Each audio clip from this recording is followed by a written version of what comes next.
Hello students, in this video lecture we are going to discuss about Faraday's law of electrolysis. In our last lecture we have already discussed about product of electrolysis, and in this lecture we are going to discuss about Faraday's first and second law, which are very important to predict some important information regarding product of electrolysis.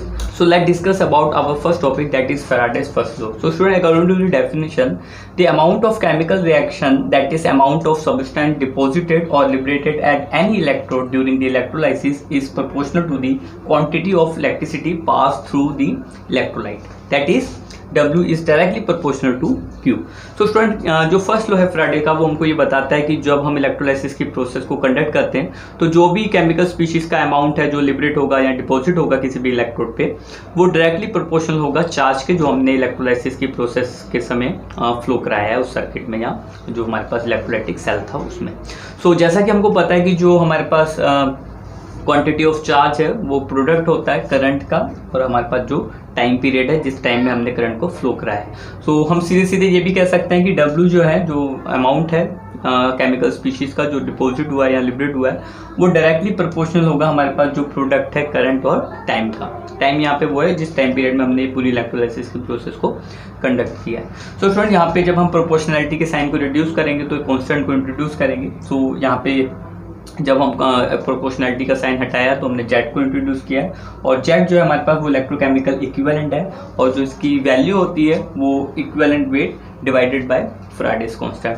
तो फिर अगर हम कहें कि जो Z है electrochemical equivalent, हम सीधे सीधे ये भी कह सकते हैं कि किसी भी केमिकल स्पीशीज की वो अमाउंट है जो 1 कूलम से हमारे पास डिपॉजिट या लिबरेट होती है. तो 1 कूलम चार्ज जब फ्लो होता है किसी इलेक्ट्रोलाइट पे, तो इलेक्ट्रोड पे जो भी केमिकल स्पीशीज की अमाउंट लिबरेट हो या डिपॉजिट हो, वही हमारे पास क्या होता है, chemical equivalent, electrochemical equivalent. So example के हिसाब से आप इसको समझ सकते हैं. फॉर एग्जांपल अगर हम सोडियम की बात करें तो सोडियम क्योंकि सिंगल पॉजिटिव आयन फॉर्म करता है, या हम ये कह सकते हैं कि अगर हमने सोडियम का कोई इलेक्ट्रोलाइट लिया जिसमें Na पॉजिटिव आयन प्रेजेंट है, तो जब हम इसका इलेक्ट्रोलाइसिस कराएंगे तो सिंपल है, ये रिडक्शन रिएक्शन परफॉर्म करेगा, 1 इलेक्ट्रॉन को एक्सेप्ट करेगा और कन्वर्ट हो जाएगा Na में.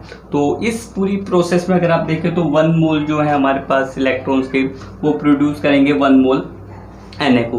तो सिंपली हम ये कह सकते हैं 1 मोल में जो प्रेजेंस होती है चार्ज की वो होती है 96,500 कूलम्स, और जो हमारे पास अमाउंट है 1 मोल Na का, उसको आप बता सकते हैं कि जो हमारे पास 1 मोल है वो इक्विवेलेंट होता है 23 ग्राम ऑफ Na सोडियम की. तो हम ये कह सकते हैं कि इतना कूलम चार्ज फ्लो करने पे 23 ग्राम हमारे पास सोडियम जो है वो डिपॉजिट होगा इलेक्ट्रोड पे. तो अगर हम कहें कि 1 कूलम से कितना हमारे पास सोडियम की अमाउंट जो है वो डिपॉजिट हो सकती है, तो सिंपली हम इसको सिंप्लीफाई कर देंगे तो उसके लिए हमारे पास जेड की वैल्यू आ जाएगी. तो हम ये कह सकते हैं कि जो हमारे पास ये फ्रैक्शनल वैल्यू है वो सिंपली हमारे पास इलेक्ट्रोकेमिकल इक्विवेलेंट की वैल्यू है फॉर द सोडियम, और ये जो वैल्यू है ये हमको ये बता रही है कि 1 कूलम चार्ज से हमारे पास इतने ग्राम, दैट मीन्स अगर आप इसको सॉल्व करेंगे तो आई थिंक 23 × 10⁻⁵ ग्राम्स आपके पास रिजल्ट आएगा. तो 1 कूलम चार्ज से हमारे पास जो है सोडियम, इतनी वैल्यू हमारे पास डिपॉजिट हो जाती है. ठीक इसी तरीके से अगर आप क्लोरीन के लिए बात करें, क्लोराइड आयन के लिए, तो क्लोराइड आयन के लिए जो हमारे पास फॉर्मूला है Cl नेगेटिव. तो अगर हम इसकी ऑक्सीडेशन की बात करें तो Cl2 में ऑक्सीडाइज होगा और 2 इलेक्ट्रॉन आपको पता है रिमूव करेगा ऑक्सीडेशन प्रोसेस के टाइम पे. तो अगर हम 1 मोल इसका कंसीडर करें तो जस्ट चूंकि Cl के 2 एटम प्रेजेंट है Cl2 गैस में, तो इसका जो मोलिकुलर वेट आ जाएगा वो 71 ग्राम आ जाएगा, और जो हमारे पास इस अमाउंट को लिबरेट करने के लिए जो चार्ज यूज हुआ है वो 2 मोल्स यूज होंगे इलेक्ट्रॉन के, और 2 मोल इक्विवेलेंट हो जाएंगे हमारे पास 2 मल्टीप्लाई बाय 96,500 कूलम्स. तो अब अगर हम बात करें कि 1 कूलम चार्ज से कितने ग्राम Cl2 गैस हमारे पास लिबरेट होगी, तो उसके लिए फिर से हम सिंप्लीफाई करेंगे तो हमारे पास कुछ इस तरीके से वैल्यू आ जाएगी, और ये वैल्यू ऑलमोस्ट इक्विवेलेंट है 36 × 10⁻⁵ ग्राम्स के. सो तो जेड की जो वैल्यू है हमारे पास, दैट मीन्स इलेक्ट्रोकेमिकल इक्विवेलेंट, वो Cl नेगेटिव के लिए हमारे पास कितना है, वो कुछ इस तरीके से. तो हम ये कह सकते हैं कि इतना चार्ज फ्लो करने पे, यानी कि 1 कूलम चार्ज फ्लो करने पे हमारे पास ये अमाउंट लिबरेट होगा Cl2 का. सो इसी तरीके से जो भी हमारे पास डिफरेंट स्पीशीज के लिए जो इलेक्ट्रोकेमिकल इक्विवेलेंट की वैल्यू होती है, वो आप सिंपली कह सकते हैं कि वो ग्राम वैल्यूज हैं जो 1 कूलम चार्ज को फ्लो करने पे हमारे पास प्रोडक्ट के रूप में हमको अवेलेबल होता है। तो अब वो लिबरेट भी हो सकता है जैसे गैस है, या फिर वो डिपॉजिट भी हो सकता है। तो वो एक अलग क्वेश्चन है कि वो नेचर पे डिपेंड करेगा कि हम किस स्पीशीज़ के लिए बात कर रहे हैं ऑक्सीडेशन और रिडक्शन की, तो उसी पे वो डिपेंड करेगा। तो अगर हम बात करें फैराडेज फर्स्ट लॉ की, तो वो सिंपली हमको डेटा प्रोवाइड कराता है जो ग्राम वैल्यू है हमारे पास केमिकल स्पीशीज़ की। जब हम चार्ज फ्लो करेंगे इलेक्ट्रोलाइसिस प्रोसेस के थ्रू, तो जो हमारे पास चार्ज फ्लो हुआ है उसके हेल्प से हम कितने अमाउंट जनरेट कर पाएंगे, प्रोडक्ट फॉर्म कर पाएंगे केमिकल स्पीशीज़ का, उसकी रिगार्डिंग हमको इन्फॉर्मेशन प्रोवाइड कराता है जो फर्स्ट लॉ है फैराडेज का। ठीक इसी तरीके से जो हमारे पास सेकेंड लॉ है, अगर हम उसकी डिफाइन को देखें तो जो सेकेंड लॉ है, it states that the mass of the substance deposited or liberated at electrode on passing a specific amount of charge is directly proportional to its chemical equivalent weight। तो अगर हम mathematical representation की बात करें Faraday second law की, तो हम कुछ इस तरीके से रिप्रेजेंट कर सकते हैं W1/W2 इक्वल टू E1/E2। तो W1 ग्राम वैल्यू है किसी एक पर्टिकुलर हमारे पास केमिकल स्पीशीज़ की, ठीक इसी से W2 ग्राम वैल्यू है, और जो E1 और E2 है वो उनके इक्विवेलेंट वेट्स हैं। सो स्टूडेंट, अगर हमने इलेक्ट्रोड्स को सीरीज फॉर्म में अटैच कर रखा है और हम एक स्पेसिफिक अमाउंट ऑफ इलेक्ट्रिसिटी को या चार्ज को फ्लो कराते हैं सर्किट में से एक पर्टिकुलर टाइम के लिए, तो जो उन इलेक्ट्रोड पे हमारे पास प्रोडक्ट ऑफ इलेक्ट्रोलाइसिस फॉर्म होगा वो डिपेंड करेगा जो इक्विवेलेंट वेट होंगे जिनके लिए हम रिएक्शन को कंसीडर कर रहे हैं। सो स्टूडेंट, यहाँ पे इसको रेशियो फॉर्म में अगर हम डिस्क्राइब करें तो W1/W2 इक्वल टू E1/E2। ठीक इसी तरीके से अगर हमारे पास जो इलेक्ट्रोड है वो 2 से ज़्यादा है, 3-4 लगे हुए हैं, तो हम 3-4 डिफरेंट जो हम प्रोडक्ट ऑफ इलेक्ट्रोलाइसिस की बात कर रहे हैं, तो हम इस तरीके से इनको इंक्रीज भी कर सकते हैं। W1/W2/W3 equal to E1/E2/E3। सो इस तरीके से हम उसको डिस्क्राइब कर सकते हैं। अगर आप यहाँ पे इक्विवेलेंट वेट का जो रिप्रेजेंटेशन है उसके लिए जो मैथमेटिकल इक्वेशन है उसको देखें, तो equivalent weight is equal to the fractional value of atomic mass of atom number of electron in the process. तो जो भी प्रोसेस है हमारे पास, चाहे ऑक्सीडेशन की है चाहे रिडक्शन की, उसमें जो इलेक्ट्रॉन्स आपके परफॉर्म कर रहे हैं, जो यूज़ किए जा रहे हैं, उनका अगर आप देखें तो वो यहाँ पे आपको यूज़ करने होंगे, आपको उनकी वैल्यू पता होनी चाहिए। तो एग्जाम्पल की हेल्प से आप इसको बड़े अच्छे से समझ सकते हैं। अगर हम कॉपर की बात करें, कॉपर के लिए हम इक्विवेलेंट वेट को फाइंड आउट करना चाहें, तो जो इसका डबल पॉजिटिव आयन है वो 2 इलेक्ट्रॉन को एक्सेप्ट करके अपने न्यूट्रल फॉर्म में कन्वर्ट होता है। डेट मीन जो रिडक्शन है इसकी, उसकी रिएक्शन को अगर आप कंसीडर करें, तो यहाँ पे आपके 2 इलेक्ट्रॉन यूटिलाइज होते हैं एक पर्टिकुलर आयन को रिड्यूस करने के लिए। तो इसका जो इक्विवेलेंट वेट हो जाएगा वो एटॉमिक मास डिवाइडेड बाय जो हमारे पास इलेक्ट्रॉन प्रोसेस में यूज हो रहे हैं। तो इस तरीके से हमारे पास यहाँ पे 2 इलेक्ट्रॉन यूज हुए हैं, तो हम 2 से डिवाइड करेंगे, डेट मीन 31.8 ग्राम जो इक्विवेलेंट वेट है वो किसका है, कॉपर के लिए। ठीक इसी तरीके से अगर सोडियम की बात करें, तो सोडियम के लिए 1 इलेक्ट्रॉन चाहिए जो सिंगल पॉजिटिव आयन है इसका। तो ठीक इसी तरीके से एटॉमिक वेट 23 है, देन डिवाइडेड बाय 1, तो उसका जो एटॉमिक वेट है वही इक्विवेलेंट वेट के इक्विवेलेंट है।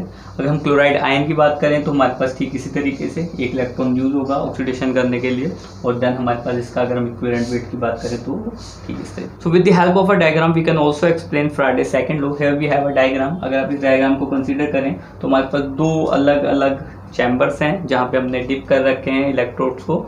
तो एक में हमने हमारे पास USO4 मोल्टी स्टेट में, दूसरे हमारे पास NaCl मोल्टी स्टेट में मोल्टी स्टेट ले रखी है। फिक्स अमाउंट हम करंट की फ्लो करा रहे हैं, सीरीज फॉर्म में अटैच कर रखा है। तो हम ये कह सकते हैं कि जो करंट फ्लो होगा यहाँ पे वही करंट हमारे पास इस पूरे सर्किट में फ्लो होगा। तो अब इस कंडीशन में अगर हमको ये सॉल्व करना हो कि जो सोडियम हमारे पास डिपॉजिट होगा और ठीक इसी तरीके से यहाँ पे कॉपर डिपॉजिट होगा, तो अगर हमको किसी एक की वैल्यू अवेलेबल हो, यहाँ पे हमने जो वैल्यू कंसीडर कर रखी है वो हमने कॉपर के लिए कंसीडर कर रखी है, तो एक पर्टिकुलर अमाउंट अगर हमने करंट की फ्लो की है, हम ये कह रहे हैं, तो उस पर्टिकुलर अमाउंट में जो हमारे पास डिपॉजिट हुआ है कॉपर वो हुआ है 6.35 ग्राम्स।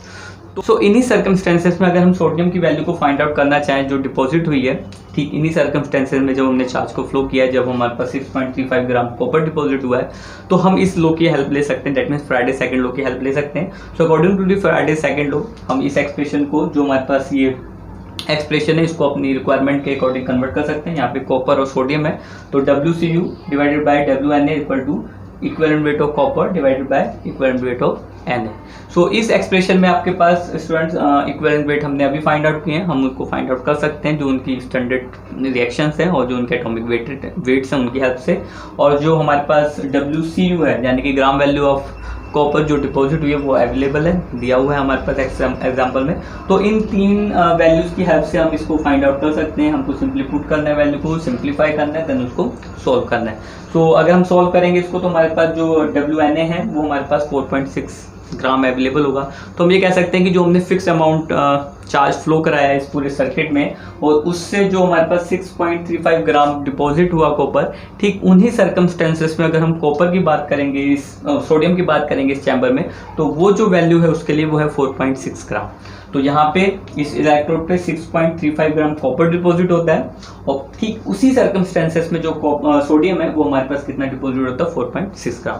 सो स्टूडेंट, अगर एक पर्टिकुलर इलेक्ट्रोड के लिए रिगार्डिंग आपने प्रोडक्ट ऑफ इलेक्ट्रोलाइसिस को फाइंड आउट करना है, तो आप सिंपली इस फर्स्ट लॉ का यूज कर सकते हैं। हमें चार्ज की वैल्यू अगर दे रखी है कि इतना चार्ज फ्लो होता है, या करंट की वैल्यू दे रखी है, टाइम बता रखा है, तो उसकी हेल्प से हम क्या कर सकते हैं, किसी एक पर्टिकुलर इलेक्ट्रोड पे जो भी इलेक्ट्रोलाइट हमारा डिपॉजिट हो रहा है, हम उसके लिए जो वैल्यू है फाइंड आउट कर सकते हैं, ग्राम वैल्यू को फाइंड आउट कर सकते हैं जो डिपॉजिट हुई है या लिबरेट हुई है। बट अगर हमको एक सर्किट फॉर्म करके दिया जाता है, या कंपैरेटिव स्टडी बताई जाती है कि एक फिक्स अमाउंट ऑफ चार्ज हम फ्लो करा रहे हैं किसी सर्किट में, और वहाँ पे जो सीरीज फॉर्म में हमारे पास डिफरेंट इलेक्ट्रोड अटैच्ड हैं, उन पे जो प्रोडक्ट ऑफ इलेक्ट्रोलाइसिस फॉर्म हो रहा है, तो उस कंडीशन में हम क्या करते हैं, हम सेकेंड लॉ का यूज करते हैं। हम अगर वैल्यूज अवेलेबल हैं, जिस भी तरीके से एक्सप्रेशन को आप लिखेंगे, उन कंडीशन में अगर आप कैलकुलेशन करने की कंडीशन में हैं, तो आप कैलकुलेशन करके उसको फाइंड आउट कर सकते हैं। तो फर्स्ट लो सेकंड लो ऑलमोस्ट सिमिलर लॉस हैं, बट जो कंडीशन है इनको यूज करने की वो आपको देखना पड़ता है कि कहाँ पे फर्स्ट लो यूज कर सकते हैं और कहाँ पे हम सेकंड लो यूज कर सकते हैं। तो दोस्तों, ये था हमारा आज का लेक्चर जो कि बेसिकली फ्राइडे लॉस पे बेस्ड था। तो thank you very much for watching this video. We will discuss some other topic in our next lecture.